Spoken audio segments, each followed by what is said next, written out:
Me and my search party here. His name is Tamulil.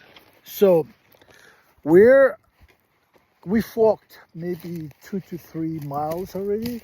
Our house is somewhere in that direction. So we're searching for our missing German Shepherd. Her name is Kona.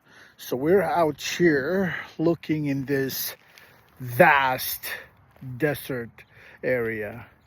That direction is Barstow. Those the hills are up there, and that's Victorville that way. So we're in Pinon Hills. So there's a lot of grounds to cover, but we were told of a bobcat sighting. We don't know if that's why our German Shepherd is missing, but we're gonna just go look.